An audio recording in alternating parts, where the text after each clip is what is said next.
दोस्तों, सावन के महीने में शिवलिंग से चुपचाप यह एक गुप्त चीज ले आना, आपकी हर मनोकामना पूरी होगी। इतना पैसा आएगा कि गिनते गिनते थक जाओगे। भगवान भोलेनाथ जी के आशीर्वाद से अपने जीवन में बहुत उन्नति करोगे, बहुत आगे जाओगे। दोस्तों, हिंदू धर्म में सावन के महीने का बहुत अधिक महत्व होता है। सावन का महीना पंचांग का 5वां महीना होता है। यह महीना भगवान भोलेनाथ को समर्पित होता है। इस महीने में शिव भक्त भगवान शिव की विधि विधान से पूजा पाठ करते हैं और सावन के महीने में सोमवार का महत्व और भी अधिक शक्तिशाली होता है। धार्मिक मान्यताओं के अनुसार सावन के महीने में भगवान भोलेनाथ और माता पार्वती की विधि विधान से पूजा अर्चना करने से मनोकामना पूरी होती है। इसके साथ ही सावन के सोमवार व्रत रखने से भोलेनाथ की विशेष कृपा प्राप्त होती है। दोस्तों, सावन का महीना 22 जुलाई 2024 दिन सोमवार से आरंभ हो चुका है और सावन महीने का समापन 19 अगस्त को होगा। दोस्तों, कहा जाता है सावन के महीने में किसी भी व्यक्ति ने भगवान भोलेनाथ की थोड़ी सी भी पूजा साधना क्रिया कर ली तो उसे व्यक्ति के जीवन के सभी मनोकामनाएं पूर्ण हो जाती है। उसे व्यक्ति के जीवन के हर कष्ट खत्म हो जाते हैं और उसे व्यक्ति के जीवन में धन आना शुरू हो जाता है। दोस्तों, आज के इस वीडियो में हम आपको बताएंगे कि सावन के दिनों में आपको भगवान भोलेनाथ के मंदिर के क्या क्या भगवान भोलेनाथ को अर्पित करना है और कौन कौन सी चीज शिवलिंग से लेकर के आना है, ताकि आपके घर के गरीबी दरिद्रता परेशानी कष्ट हमेशा हमेशा के लिए खत्म हो जाए। दूसरी तरफ आपकी घर पर सुख समृद्धि वैभव ईश्वर की आपको प्राप्ति हो। दोस्तों, कहा गया है कि देव के देव महादेव भोलेनाथ अगर किसी भी व्यक्ति को आशीर्वाद दे दे तो उसे व्यक्ति का साक्षात काल भी आकर कुछ नहीं बिगाड़ सकता है। इसलिए आज की इस वीडियो में हम आपको बताएंगे कि कैसे आप सावन के दिन, जो बहुत ही पावन दिन है, उसे दिन भगवान भोलेनाथ को प्रसन्न कर सकते हैं। कैसे आपको भगवान भोलेनाथ का आशीर्वाद प्राप्त हो सकता है और कैसे सावन के दिनों में शिवलिंग की आपको पूजा करनी है, वह भी खास उपाय करते हुए। कैसे आपको शिवलिंग पर क्या क्या चढ़ाना है और क्या क्या वहां से लेकर अपने घर पर लेकर आना है, ताकि आपके घर पर आना और धन का भंडार कभी भी काम ना हो। देखें दोस्तों, आपके जीवन में कितनी ही बड़ी परेशानी हो, कितनी भी बड़ी दिक्कत क्यों ना हो, मान लीजिए आपके जीवन में धन की समस्या है, मान लीजिए आप नौकरी की प्राप्ति के लिए बहुत ही ज्यादा परेशान हो चुके हैं, आपके शत्रु ने आपको भी लिया है, संतान की प्राप्ति आपको नहीं हो पा रही है, तो एक बात ध्यान रखिएगा दोस्तों, सावन का पावन दिन एक ऐसे दिन होते हैं जिस दिन कोई भी व्यक्ति जाकर थोड़े से उपाय कर लेता है, भगवान भोलेनाथ के साक्षात पूजा कर ली है, तो उसे व्यक्ति की कितनी ही बड़ी मनोकामना हो, कितनी ही बड़ा कष्ट हो, वह खत्म हो ही जाता है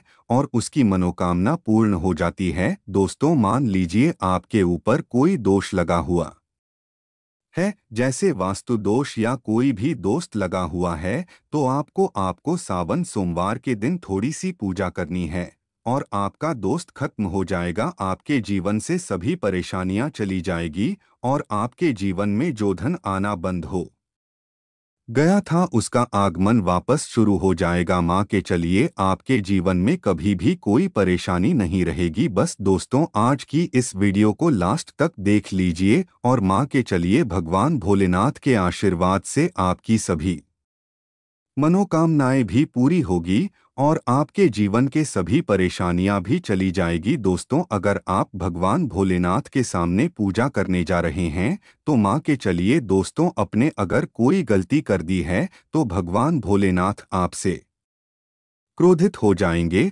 और अपनी सही तरीके से पूजा की होगी तो साक्षात आपको भगवान भोलेनाथ उसी दिन आशीर्वाद दे देंगे और उसे दिन के बाद आपके जीवन में कभी कोई परेशानी नहीं आएगी। आपको हमें एक एक चीज बताने जा रहे हैं, इसलिए इस वीडियो को लास्ट तक देखिएगा। दोस्तों, अगर आप मंदिर जाकर के भगवान भोलेनाथ की पूजा आराधना कर रहे हैं तो माँ के चलिए दोस्तों, आपके जीवन में कभी कष्ट आ ही नहीं सकता। पूरे साल आपके घर पर अनुदान का भंडार भरा रहेगा। तो दोस्तों, आपको क्या क्या ले जाना है वह कहीं पर लिख लीजिए, क्योंकि दोस्तों अगर आपने एक भी गलती कर दी तो आपकी पूजा सामान संपन्न मनी नहीं जाएगी। दोस्तों, सबसे पहली चीज है भगवान भोलेनाथ के लिए आपको जल ले जाना है। सावन सोमवार के दिन कई लोग हमसे यह कहते हैं कि गुरुजी जल जो है वह तो मंदिर में भी मिल जाता है। तो नहीं दोस्तों, वहाँ का जल आप तभी चढ़ाई जब कोई दिक्कत होगा ना, घर से ही जल ले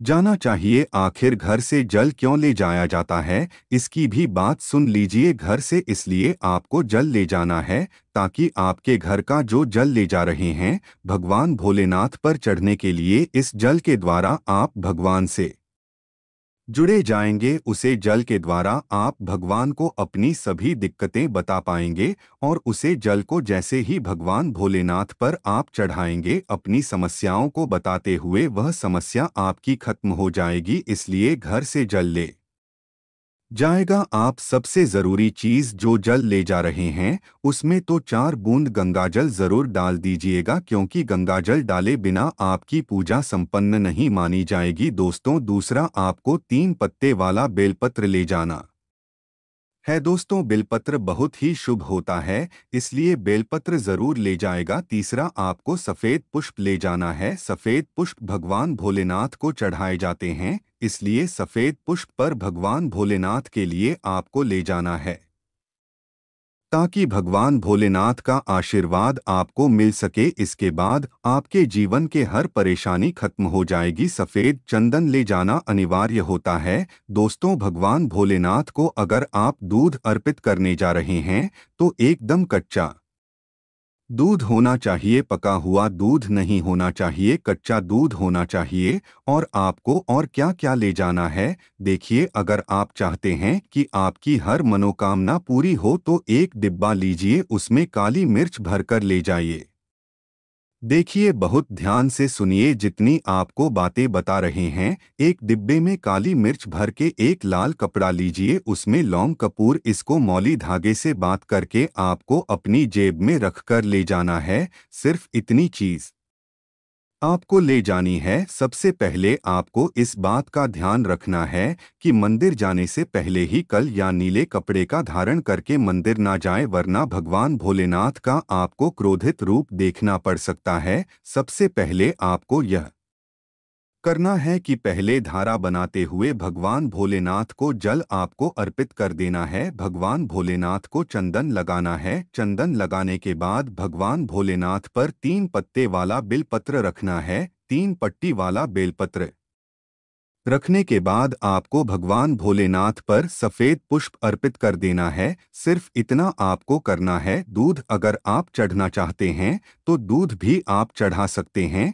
इतना आपको करना है। इतना करने के बाद आपको वहां पर खड़े होकर 108 बार आपको ओम नमः शिवाय का जाप करना है। दोस्तों, अब आपको क्या करना है, एक डिब्बा जो काली मिर्च का आप ले गए हैं, उसे काली मिर्च के डीजे को आपको शिवलिंग के जो गिरता हुआ है, शिवधारा है जो शिवलिंग से वहां पर पानी गिर रहा है, इस शिव हरि के पानी से आपको छुआना है और अपनी जेब में वापस रख लेना है। तो जो लाल पोटली आप ले गए हैं वह करके लौंग की स्कूल भी छुआ के आपस रख लेना है। अब आपको क्या करना है, जी लोटे में पानी ले गए थे या जी लूटी में भी आप दूध ले गए थे, उसमें आपको क्या करना है, आपको जो भगवान भोलेनाथ का पानी वहां पर गिर रहा है, आप मंदिर में नहीं जा सके या ठीक से जल नहीं चढ़ा पाए तो घर में ही शांति से आप पूजन करें। गाने का रस होगा पंचामृत हुआ है,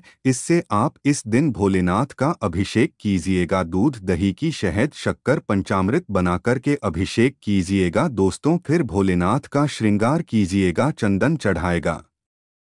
अच्छा न्यू अर्पित कीजिए थोड़ा सा चंदन का इत्र, क्योंकि चंदन का इत्र विशेष रूप से शिव शंभू को बहुत प्रिय है, तो वह आप अर्पित कीजिए। उसके पसंदीदा पुष्प चढ़ाएं, आंकड़े की माला से उनका सिंगर कीजिए।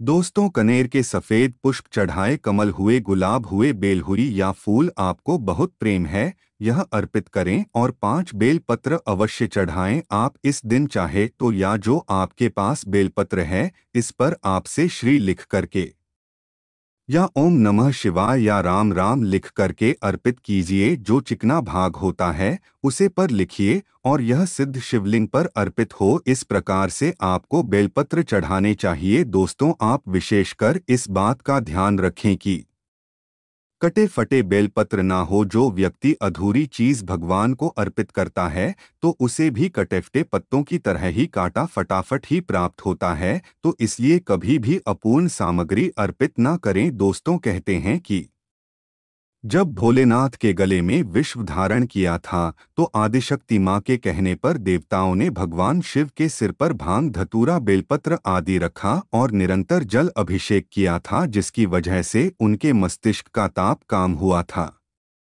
और उसे समय से ही भोलेनाथ को भाग धतूर चढ़ाया जाता है। और यह बात भोलेनाथ के भक्तों में बहुत कम लोगों को ही पता होता है कि इसी कारण शिवलिंग पर भांग धतूरा चढ़ाया जाता है। दोस्तों, अगर आपके घर में शिवलिंग है तो आज के दिन चाहे तो शिव जी के त्रिशूल हुआ, डमरू हुआ या भी आप उनको अर्पित कर सकते हैं। शिव के डमरू की मदद की ध्वनि मंगल गुरु से संबंधित होती है, क्योंकि चंद्रमा उसके मस्तक पर विराजमान होकर अपनी क्रांति से अनंत आकाश में जटाधारी महामारी तो मुझे को प्रसन्न करता है और बुध आदि ग्रह है इसमें संभव से सहायक होते हैं। तो आज के दिन डमरू अर्पित करें। भोले बाबा का डमरू आप धारण भी कर सकते हैं। अभिमंत्रित करके आप अपने शरीर पर छोटा सा चांदी का डमरू धारण करें। इसी प्रकार से दोस्तों, आपका बहुत ही शत्रु है जो आपको नुकसान पहुंचाना चाहते हैं, जो चाहते हैं कि आप अपने जीवन में कभी भी आगे ना बढ़ पाएं।